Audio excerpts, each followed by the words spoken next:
Hi, I'm Lauren. And I'm DonnaGrace. Welcome to the Life Rebalanced Podcast. Today, Lauren and I want to talk about time management. Time, like any of the other resources we have in our lives, whether it be concrete like money or something less concrete like our energy, it's something that we have to be aware of and we have to manage efficiently so we can leverage it. We're both proponents of creating efficiencies in our lives, which in turn will free our time to really focus on the things that we want to be doing to move our lives forward, to achieve, to accomplish, and to enjoy. In seeking these efficiencies, we've developed some tools and techniques for time management that we find work well for us, and we wanted to share with you today. Our hope through this conversation is that you might find something new you can take away and try and see if it would work for you. We would both admit that what we currently do for time management is something that has been developed through a lot of trial and error. It's what works for us right now. And our general philosophy is take what works for you and leave the rest. One thing I've always been really fascinated by is hearing what people's morning routines look like. And the morning is such a critical time to get started on the right foot for your day. It sets the tone and the mood, and it can really get positive momentum flowing. And then that in turn feeds into the rest of your day. So my morning routine is something that's been really critical for me and creates a lot of efficiency too. Yeah. Have you a morning routine? No, I haven't. And I think it's, it fluctuates over time because we are still parents of young children at this moment. And I think your morning routine really a lot of times is dictated by the ages of your children, right? Yeah, if you have kids waking up at the time you're hoping to be exercising, that definitely will throw a kink in it. It will. And I don't know about you, but it seems like no matter what time I try to get up before them, they just adjust their little internal time clocks and like to greet me. But I have developed a morning routine that has really, really worked well for me. And one thing that I really focus on in the morning and in the evening as well, too, is to limit my use of technology. So I want my morning time and my evening time to be totally separate from any screens, technology. I don't want any inputs. I want that time to be just me. When do you shut down at the end of the day? And how religious are you about that? I find that very interesting. I'm with you totally on the beginning of the day, but I have a harder time at the end. Do you? So for me, at the end of the day, I would say maybe 45 minutes before I go to bed, I really put the phone away. And that's the time that I will go through my evening routine. I have to admit, my evening routine is not as strict and stringent as my morning routine.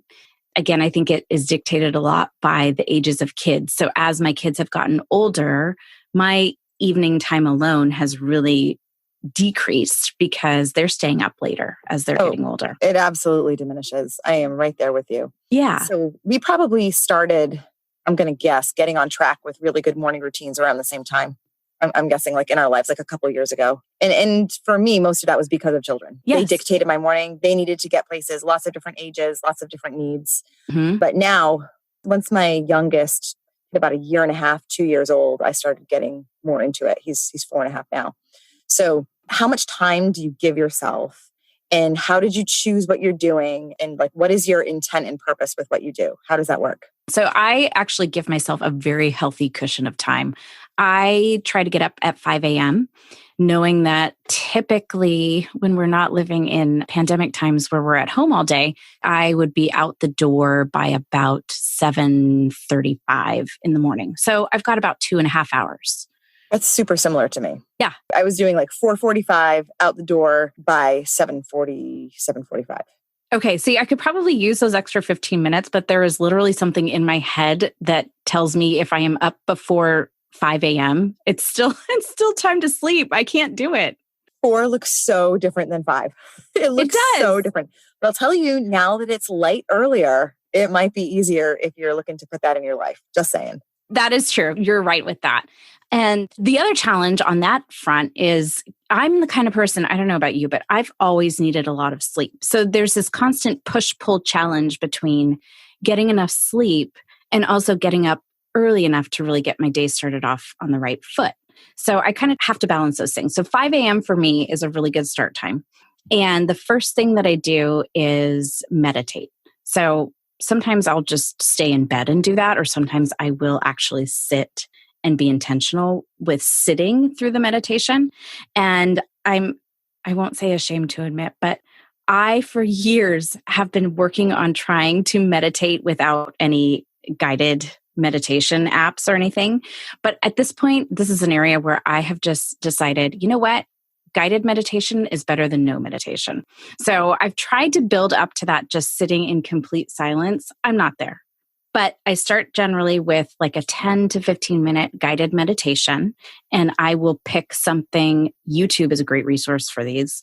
If you just search guided meditation, I try to find one that I know will meet me where I am in that day, depending on what I have going on, what my stress level is, if there's anxiety going on, or if I'm in a good spot. So I kind of just choose something for the day to set the tone. And then after I do that, I try to make it a point to move my body. So whatever that looks like, sometimes it's going to a yoga class, sometimes it's going for a run, sometimes it's doing a workout in my garage. Whatever that looks like for me, moving my body and getting physically active is a really critical way to start my day. And then once I do that, obviously there's the whole, you need to nourish your body. I'm eating, and typically I still have to pack lunches for my kids and get that portion of the morning routine done. But the critical pieces of it for me are the meditation, the working out, and then really not touching technology until after I am out the door and on the way with my day. So mine is somewhat similar. Mm-hmm. I wake up, I'll try to do 4:30, 4:45, depending on what's going on. I will say that since we've been in quarantine, I've been getting up later, much later. Because I don't know, life is just so different. If I can do the things I was doing, even if it's at a little later time, I feel like that's a win at this point, to be honest. Definitely. And I will admit, same thing. Mine has crept to like a 6 a.m. start time, but you do what you got to do. I will say about 70 days ago, because I think we're on like day 70 or so of quarantine, something around there. Uh-huh. So before that, I was a solid 4:30, 4:45 wake up. Uh-huh. And the thing is, you were talking about the amount of sleep that you need. When I was trying to put my routine together, one of the things I did is I kind of experimented in the beginning to figure out exactly how much sleep I needed. And I learned through a variety of choosing when to go to bed and when to wake up that I require 7 hours of sleep. That is exactly what I require. And if you can figure that out for yourself, like I don't even need my alarm to wake up. When I was in my routine, I would just wake up. It was great. As long as I went to bed at the right time, I would wake up before the alarm, and that makes it so much easier. If you've got an alarm telling you what to do in the morning, you don't always want to move, right? It does. And I will admit, I am a serial snoozer. Oh, that is a challenge that I have had to overcome. And to your point, if you find that time, for me, I find it's about 6.5 hours at a minimum. 7 is more ideal. It's not that much sleep. You don't think so? I guess it seems... I don't know. You're not a machine, Lauren. You're a person. Listen, I've started making up bedtime stories for my kids at night that you have to go to sleep because if you don't grow and your brain doesn't work right and you won't have the right dreams. And I've made up a whole fantasy story about it. And Joe, my 4-year-old now, is like, can I still have dreams if I go to bed late? Nope, they're not coming. You need to go now. And if you don't have dreams, you can't be creative. And interesting concept. I'm moving in on it. But yeah, you need to. As an adult, I tell myself stories like that. You have to tell yourself. Well, I mean, you do grow. Rest. This isn't fantasy. So no, you're right. So when you get the right amount of sleep, you wake up naturally. And it doesn't happen in one night. I feel like you need maybe a couple of weeks of really testing it, maybe 1 or 2 weeks of testing it. But yeah, in a very short period of time, I feel like my internal clock just adjusted. And I shifted to knowing that I need 7 hours. So I mean, that tells you when to go to bed. And if you have an iPhone, you can, in your alarms, you can set it so it will tell you, oh, it's time to go to bed because this is how much sleep you need if you want to get up at this time.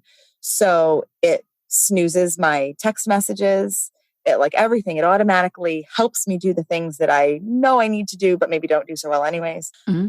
But yeah, so figuring out the sleep thing and figuring out a routine at night that leads me to get to bed for that time was really, really helpful to make my morning routine what I want it to be. And I am not a good meditator. It's just not something like I sit and I think and I pause and I spend time with myself. Absolutely. Especially in quarantine, but it's not something that I actively pursue. Maybe I should. Maybe I can put that on my list of things for the fourth quarter. Maybe that will be something. I love that you think about it in quarters. When I'm at my best, I get up, I do usually a HIIT workout in the morning, or if it's not a HIIT workout day, then I'll do like a good like yoga routine or something. But more often than not, I'm doing some sort of HIIT workout. Once a week, though, I don't. I just get up and read. I get up and I just use that time to read because especially lately, I found myself missing out on that. I used to be a very active reader and it just hasn't gotten the time that it deserves. I'm with you on that. And you know what I started doing? A tendency I have is thinking I don't have enough time to allocate to sit and read. So that's why I haven't been reading. And you just reminded me, one thing I started doing after my meditation is I set the timer for 5 minutes. And I will just pick up my Kindle and whatever it is I'm trying to read through, I'll spend 5 minutes on it because I can do 5 minutes.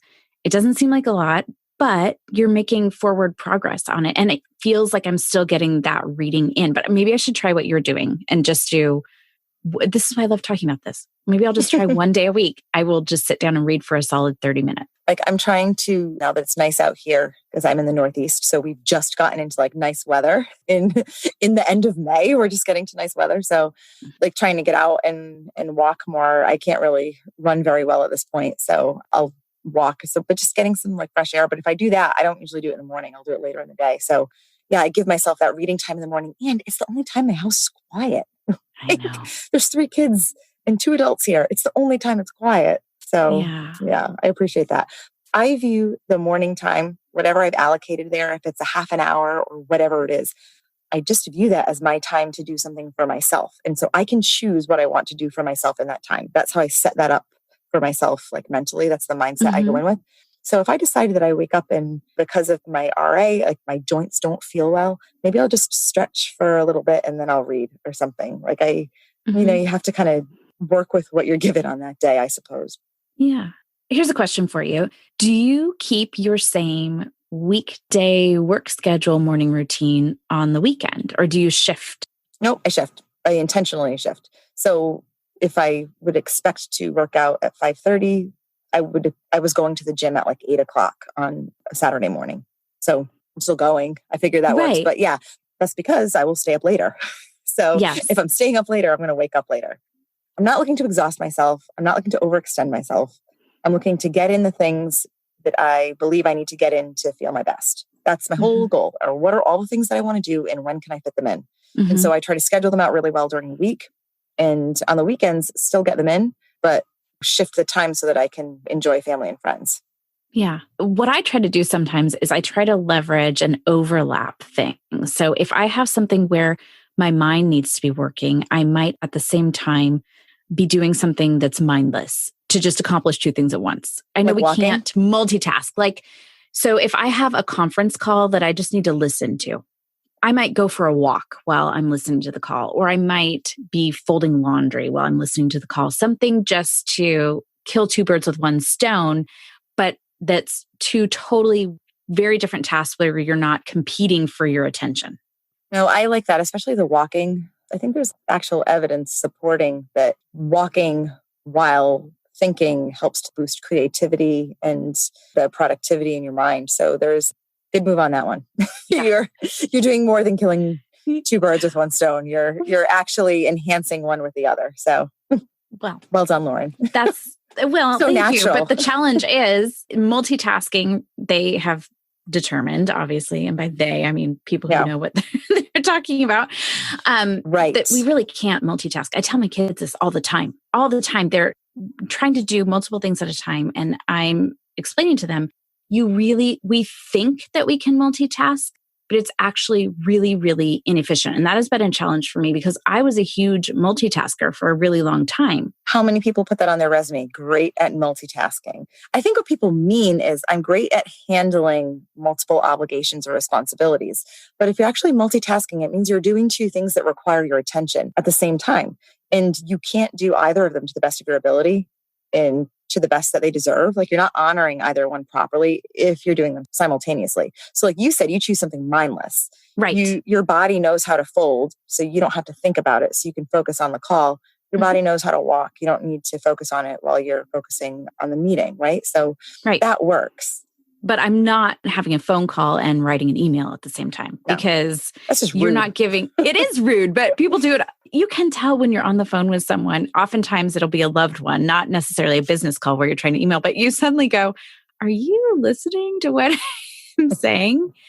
So I just tried to be very intentional with that. And what I'm getting at is you can't create efficiency by trying to multitask because it actually is counterintuitive. It's not efficient at all. So how do you manage your tasks? Like I know that one thing we've talked about before and really helped each other with is like a time management system for work, like the calendar. Yes. We have gone through the calendar. We've both found that the same planner works really well for us for our work life, right? We both use the high performance planner and love it.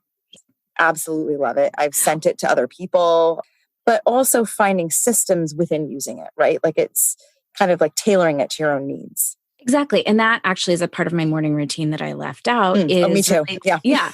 Sitting down with the planner. And typically it's while I'm having my coffee in the morning. And it's also this ongoing struggle between digital organization and leveraging technology and something tactile, like a physical planner where you're writing things down. So I have found a way to marry the two, which actually works best for me. Mm-hmm. So I am sitting down every morning. And the thing I really love about the high performance planner is that it asks you a series of questions. So it forces you to be very, very intentional with your day. And one of my favorite questions that it asks is, or it's not a question, you're writing out one action I could take today to demonstrate excellence or real value is, and you write that down.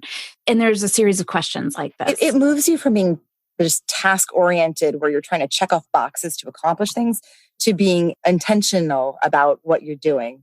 It moves you to really think about why you're doing the things you're doing. And it helps eliminate the tasks that don't move you towards your actual bigger goals and vision for yourself, right? Yes. What I really like about those questions in the planner is it's not necessarily task oriented where you're just looking at 30 or 15-minute intervals in your day and scheduling in things to do. Instead, it asks you to first say, if I could only accomplish one thing today, what's it going to be? And how, like something that will support how I want to show up, the vision for who I am, and, how I can, because other questions are about, who needs me today? Who needs me to show up and come through? And so if you can focus on what's most important in your day, meaning what do you have to do, who needs you, and how can you provide value, it really helps you prioritize what you're going to do and gets you to those three things, typically, that if you can do nothing else, what are the three things that have to get done? And everything else is fill-in for the most part. Yes. And not only that, but it gives meaning to the tasks that are on your list, which I find makes them easier to accomplish and check off because it's putting it in context and really providing meaning to everything. So what I do is typically for my week, I will sit down and map out how I'm spending all of my time. I have a super nerdy spreadsheet, I will admit, where I break down in categories because we're wearing multiple hats all the time. We're jumping from working with prospective clients to working with existing clients to managing a business to working on marketing for the business to continuing education and making sure we're managing the investment portfolio. So we're shifting gears all the time as financial advisors. And what I've found is that time blocking and really mapping out my entire week so that I am doing minimal shifting gears back and forth because we lose a lot of time and efficiency when we're jumping between tasks and types of tasks, right?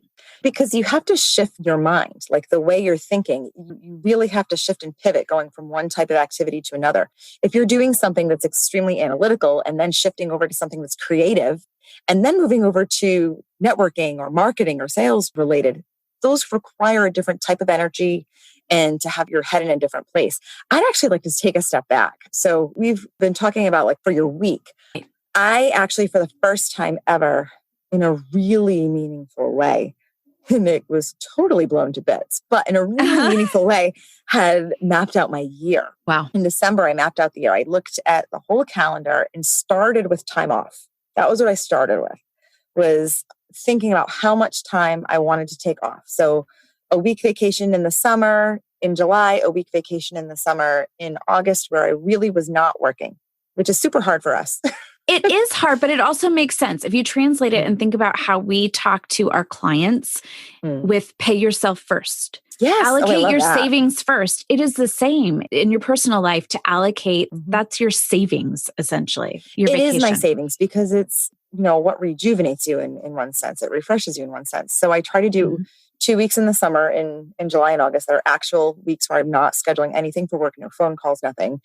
And then at the holidays, a week, and then just like filling in the other days that I need. So I make sure that I have those, like take the day off early on my kid's birthday, so I'm home for dinner, like all of those kinds of things. And then from there, any business travel. So really going in and looking at the most valuable places for me to be investing my time and my money and my energy, right? So the conferences that are going to be most beneficial, people that I want to see who are integral, in my opinion, to helping me move forward and grow. Getting all of that in my calendar first. So those are X'd out because I don't control my calendar myself necessarily. Like other people have access to it and put appointments in for me. So I want to make sure I have blocked that first and then try to time block. So saying if on any given day, and I've started using Calendly to help with that, like no more than 2 certain types of appointments in any given day with buffers. This is something that I gleaned from you and a couple of other people we talked to about this kind of thing. And I cannot say enough about Calendly. It has revolutionized things for me from a scheduling standpoint. You wouldn't think that something so simple would do so much, but it has eliminated so much back and forth regarding scheduling appointments. It takes a huge level of friction out of the scheduling process. And really identifying different types of meetings as opposed to just having a meeting in the schedule, but having an actual meeting that says when a prospect or a client knows this meeting is intended to be 30 minutes or 45 minutes or 90 minutes, they go in with a very good expectation. It's very clear. So you got your personal time scheduled first, your business travel scheduled next, and then your time blocking. Along the way. So I look at kind of the categories that you described earlier. There's some that needs to be allocated to business planning, some that needs to be allocated to learning. So like continuing education, and then actual marketing, like prospecting and meetings with existing clients, and then also to the investment management side. So I kind of look through there, and it's not all the same every week. Right. So I try to look at on a month by month basis and then break down the weeks. So I know within any given month, I want to allocate X number of hours to professional development. Well, if I'm at a conference, that more than covers that. However, I need to renew my insurance licenses. Got to get on that before the end of May. So that is in my schedule for next week. So all of those kinds of things fit in there. And then Calendly fills in the rest when you want to schedule meetings with me. So even though it got totally blown up, it really did. How do you feel that? What was the positive effect? I learned the process, right? Yeah. So I committed to a process. I also prioritized what was important to me. That was really probably the biggest part of it, was saying what's important to me and let's mark that first. And now I know the process, so I've kind of adjusted it. So we still use Calendly. I still have rules in there. And actually, you were saying it revolutionized the way you do things because it reduced friction. But now in this environment where we're all working remotely, being able to just text someone my availability or, send via email makes a huge, huge difference for everyone involved because 2 other people in my office have access to my schedule. So it just makes it so much easier. So much easier. So I learned, to prioritize what's important and make sure that's in there first, pay yourself first. And then the process of fitting things in the different areas that need to be addressed. Because something else I learned was that things may take longer than you think they take, right? May? Especially now, my gosh, I've been seeing how things that I'm like, oh, I could knock that out in 20 minutes. No, apparently that takes me an hour. Somehow it takes me an hour. But also, I think having things blocked, like I check my email. That's in my schedule. So I'm not doing it when it's not allotted and therefore not wasting time. Okay, so you hit on 2 points that I was going to talk about, which are that I actually spent a good, I want to say this is about 2 years ago that I did this, but I spent a good year where I tracked how long everything I did took me, which was painful for me to do because in that I'm thinking, this is how much time, such a waste of time, right? Exactly. Except that this is where it's like investing. I'm investing my time in tracking my time to then be able to leverage and be more efficient with my time.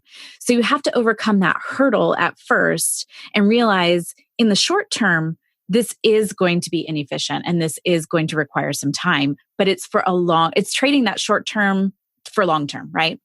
It's also like just part of running your business. That was you doing something that counts, that actually counts if you think about it as part of running your business. So we've been so lucky to have so many friends and colleagues who are willing to share on this, because when we talk about having developed processes or developed tools or techniques that we like to use, we didn't come up with them ourselves. We've reached out and talked to so many people about what works to them, from, managing email to managing your calendar to working with an assistant efficiently. Like there's so many different things. If you're feeling a challenge in managing your time, I think really talking to other people about what has been successful for them is so important, especially if they're people who are like you, meaning they have a similar type of business and a similar maybe type of family life and expectation for that life, right? Like we both have children. We both care about taking care of our bodies. We both care about moving our business forward and, being productive. So if you find someone who's like-minded, you can share what's worked and hasn't worked. And I think that's super helpful and will, in the end, help you save a lot of time. Absolutely true. And truth be told, nothing that I do, I don't think is any original idea of my own. It's all things that I have heard somewhere, whether it be on a podcast or in talking with like-minded individuals or other business people, and gleaning from them, taking what works and leaving the rest. And over time, adapting and adjusting it to where I am currently and what my needs are.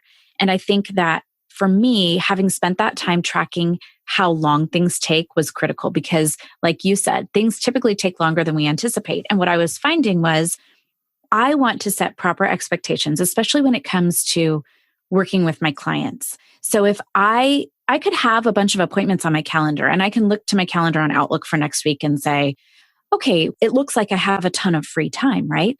But I know how that time is being spent. And so when I'm talking with someone, and let's say I'm putting together a financial plan for them, and I want to be able to tell them, this is when you can anticipate I will have this ready for you. By actually knowing how much time everything takes and putting it on this spreadsheet for my week, I know this week I have 30 minutes available. That's not going to be enough time to get this done. So it's going to take, not even close. In no way, shape, or form. So then I have to look to, okay, and I really do it 1 week at a time. So I try to, at the end of 1 week, look forward to the next week. And sometimes I'll build out 2 weeks at a time, depending on, I loosely have the second week prepared because you kind of have to roll through that and look ahead to what your needs are. So I'm marrying my Calendly, which launches onto my Outlook calendar, which I then translate to this overview spreadsheet to give me my tasks and how much time is occupied during my day. But really, pen to paper is where I find mapping out the individual day works for me to say, these are all the tasks that I have to complete today. At what point during the day am I going to do these things? And Donna, I've shared this with you.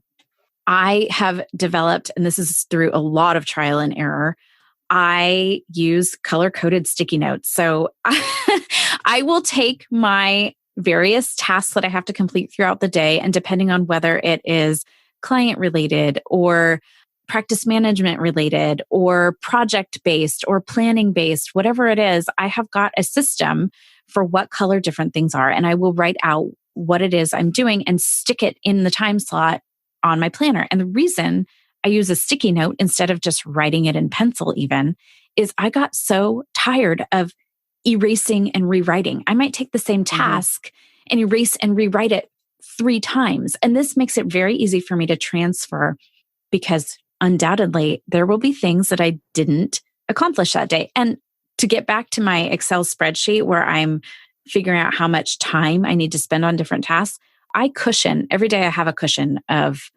30 to 45 minutes of unexpected things that are going to creep up in the day because I think there has to be. That's where a lot of us go wrong with time management is not taking into account the time for transition and the time for unexpected things creeping in.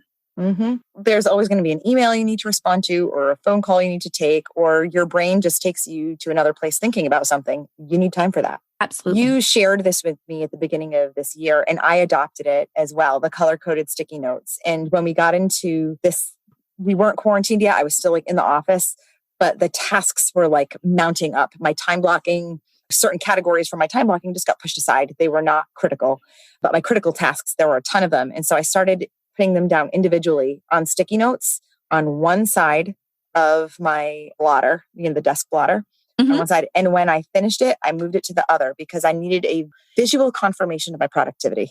I needed to see it. And moving those from one side to the other was super, super helpful.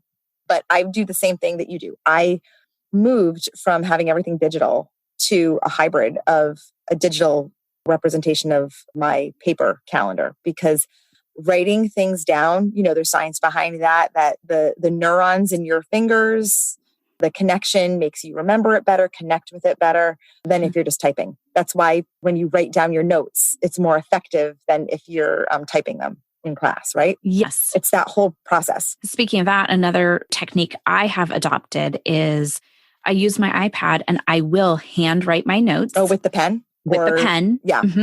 But then I can translate it into text. So I'm handwriting my notes, I translate it into text, and then I can email that to my assistant to add to my meeting. Totally clean. But you've taken it into your brain in a different way because you wrote it down. Process it differently. Yeah. Exactly. So I'm always trying to find ways to make things the best of both and marry 2 things together. So the digital and the tactile together, trying to find a way to make them work and leverage things for the great things they can provide and try to minimize the drawbacks to some of those. I think you follow a similar process to me in terms of at the beginning of this year, while I was doing my calendar, I guess it was technically December. I also took out a bunch of index cards and broke down my major overarching goals into individual tasks. So I went through and said there's something that I wanted to learn, and then all of the individual tasks that I needed to do to accomplish that. Those individual tasks then got little sticky notes, and that's where I went. So going through from a super high level and figuring out what you want to accomplish, what are the things that you need to do to help you accomplish that, and then breaking those goals down into individual tasks. Super, super helpful because those are the things you can fit into your schedule. You're not going to fit, mastering social media. That's not a thing in your schedule, right? Right. Yeah. And that's part of actually another component of my time management system is I do have one of those big desk blotter calendars, and along the side of it is just lined sections. I know because I bought the same one you have. Thank you, Target, for your pretty pastel line of calendars. Right? And they're very simple and they're large and tons of space to write on. So what I've done is I have the month. So we're kind of talking about breaking things down between the year, planning for the year, planning for the month, planning for the week, planning for the day. And really when you start at the high level and break it down slowly, you can be more efficient with your time. And there's something to the fact, and this is one of the reasons I love the high performance planner too, is just having written down and having top of mind what your overarching goals are. Even though one of the things is what's something you may not have time to get to today, but it's a goal that you have for yourself. It reminds yourself that it's a priority. Just because you can't get to it today doesn't mean you're not going to do it it reminds you of it. You're writing it down. And when you write things down, you're more likely to manifest them. You just are. Yes, you are. It sits in your subconscious. You're looking for ways to incorporate it into your day. And so that's what I love about this monthly calendar is I do have, like you took the tasks that are going to help you move toward those big overarching goals. I have just a series of sticky notes that are things that I haven't allocated a specific day or time to do these things, but they are sitting there. And when I have the time, I can move them and put them into the spot where they need to go. So it's this floating out there list of things that I know. And at the end of the day, for me, it's about dumping everything out of my brain and onto paper because I can work so much more efficiently when my brain is not cluttered. Shockingly, my brain is not terribly organized. So I feel like I constantly have a million things. Well, I'm going to argue with you on that. Your brain is very organized, but I'm sure it feels a little bit chaotic sometimes because you're thinking about so much. I have so much I want to do, and so much I need to do, and people who need me to do things. And so I'm one of those people that it's constantly running through. You're talking about meditating and the calm brain thing. And I'm like, I wake up and my brain is like, okay, let's run through. You know what? This is my version of meditation. Okay. I don't have a calm brain, but I can be calm and think about everything that I want to do that day because you do your planner the night before, right? So then I visualize it in the morning. I'm like, okay, first I'm going to do this and I'm doing it because. And I think that when I can kind of run through it in that way, it allows me to then begin my day with purpose and peace and a sense that I will get done what most needs to be accomplished. When we were working in office, I was a lot better about taking breaks. So when you're in transition sometimes between things, it's easy to work a break in. Was horrible about it the first month and a half of work from home and quarantine and such. And then I listened to it was a webinar. I mean, there have been so many good webinars, quite frankly. And one of them said every hour, for every 50 minutes, every 50 minutes, you should give yourself a 5 to 10 minute break. You need rest. Your meetings shouldn't go longer than that unless they absolutely have to. You're focused on what you're doing. You will end up being more efficient for taking that break. And sometimes I've literally done jumping jacks. I've just gotten up and gotten a glass of water and done jumping jacks or something. Probably not in that order. Probably jumping jacks first, then water. But because I had a bunch of babies. But that's, you need to break your focus to refresh yourself and then get refocused. And that increases productivity over time. So I've had to re-implement that. Well, and I think that's an important point. I was about to say, just so no one thinks that we are these efficiency machines that are just constantly achieving and accomplishing and getting everything done we want. We're talking ideal world right now. This is not the reality. To the contrary, I'm talking about it because I struggle. Honestly, when I talk to you about it, Lauren, when I listen to other people speak about it, when I have conversations, it feeds me. It feeds me and it inspires me to do better because it's not about being perfect. It's about constantly getting back on the bicycle, constantly falling off and getting back on. And for me, it's almost like I'm going to use an exercise and nutrition analogy to describe this. It's almost like you work out so that you can have dessert. You're burning those calories so you can consume calories. Wait a minute. Is there another reason? No. So in this sense, for me, planning and being strategic with my time and really thinking about this is so that I can spend the time relaxing and rejuvenating and enjoying. This last weekend, I didn't do a thing that was productive. I relaxed and did basically nothing. Been a while. So it has. And I think that it's important to realize that you need that balance, for lack of a better term. You need that balance. And so the reason we do all of these things and try to be very efficient with our time is to maximize the time we have with our families, with our friends, with our loved ones, doing the things in life that are important to us. Our work for you and me, and this might be different for different people depending on what kind of work you do, but for us, our work is very fulfilling and rewarding and meaningful and important. But it's also rewarding and meaningful and important to be able to go on vacation and spend with our family, to be able to attend our children's activities and events and be a part of those meaningful moments. And that's really what life is all about. So we're trying to be efficient in order to be able to live our best lives. Yeah, I'm with you on that. We've talked to a lot of people about, I probably had 3 or 4 conversations in the last week with people who I think are similar to us in the way they work and the way they push, and just the sudden lack of motivation because of, or diminished motivation because of lack of reward, I guess, lack of things to look forward to when you can't schedule because things are so uncertain. But I'm really happy. I feel like over the last week or so, maybe I'm talking about it now because I feel like I'm pushing to the other side of it, frankly. I've definitely gotten back into a schedule that much more reflects my life before quarantine. It much more reflects that life. And I don't know if it's because I can start to see some states opening up, frankly. Like I can start to see, like my state is, well, all 50 states are, but like here on Rhode Island, I know we're starting to be able to do things, certainly not in the same way, but that gives me hope. And we need to have hope. We need to have hope for what's to come and that you can do things. And so I think if this is your first time really looking at how to put together a morning routine, or your first time at really looking at how to calendar your time and time block and practice time management, because it's not something you accomplish, it's something you practice regularly. It's an ongoing practice. Then you have to have things to look forward to on the calendar. So I've started really trying to push myself to put things on the calendar, even if it's a walk with a neighbor or like a phone call with a friend, actually putting them on the calendar so that I can see them, so that I look forward to them. But when I write them down and see them, it makes me want to like do the things in between to move towards it.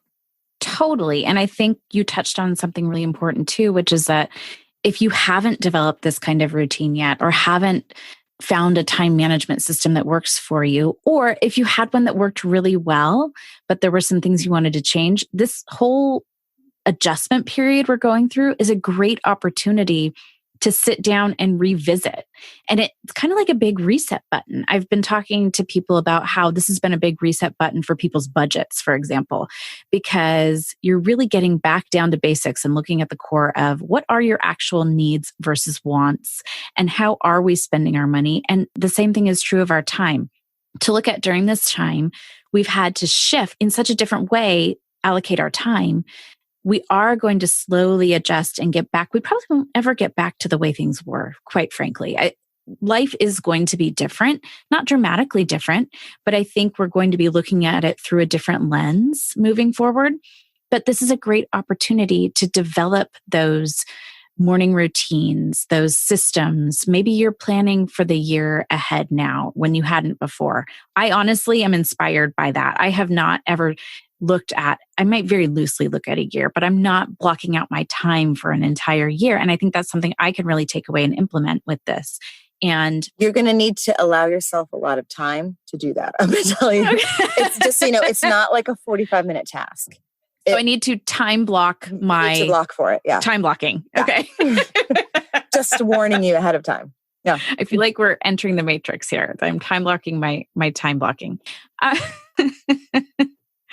But really, this has been a great conversation. And I think that there are so many things we can learn from each other, like you said. And that's what this is all about, just presenting what works for us. And we would really, really love to hear from you as well. The way to get in touch with us and tell us, we'd love to hear what time management techniques are working for you. What tools have you found that really help you with your efficiencies, technology? I, for one, am looking for a really good list app. I used to use something called Wunderlist, and they have stopped supporting it. So I need things. Well, that was rude. Super rude. They did give me plenty of warning, I will admit, and I was delinquent. They told you for a year. They told you for a year. Maybe not quite a year. They did let me know. But the best way to get in touch with us and share with us what you loved hearing about, even what you'd love to hear on future episodes too, is to send us a DM at life_rebalanced on Instagram. We'd love to connect with you and hear what you took away from this, what works for you, things maybe we didn't talk about that we could incorporate. We did. Follow us. And if there's an episode that you'd like to screenshot it, put it in your stories and tag us so you can share with your friends and let them know. Because if you hear something and it's worked for you, chances are maybe you have a friend that's struggling with it and it could work for them too. Absolutely. So until next time. Be well. Be well.